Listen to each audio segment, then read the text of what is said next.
acknowledged and apologized for taking decades to finally commemorate the UT Tower shooting. The first plaque to commemorate the event was not placed until 1999, and many say it wasn't fully achieved until today. But KXAN's Phil Prazan shows us a group of PhD history students who wanted to give a complete history of the shooting and why it took so long for the public to take note.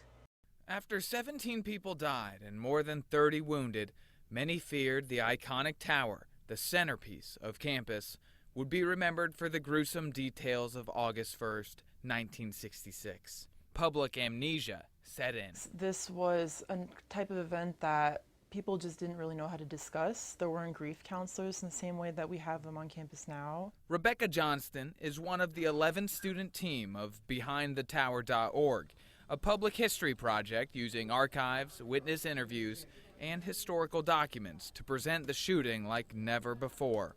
They study under history professor Joan Newberger, who says only one historical book was written on the topic until this year. You could argue it's the most important event in the history of Austin in some ways, and yet there was so little about it. They separated the tasks. One looked into the medical history of Charles Whitman, one looked into the archives, and one looked into the tower itself. Important for me that I can be able to go up there and understand what really happened. I can see the sites. What do you do after in order to heal? Ita Carbajal dug into how people remember and why a large physical reminder is so important to commemorating the victims, survivors, and moving on. How the first plaque just kind of talked about the event, and the new plaque acknowledges the people that were affected by the event. Phil Prazan, KXAN News.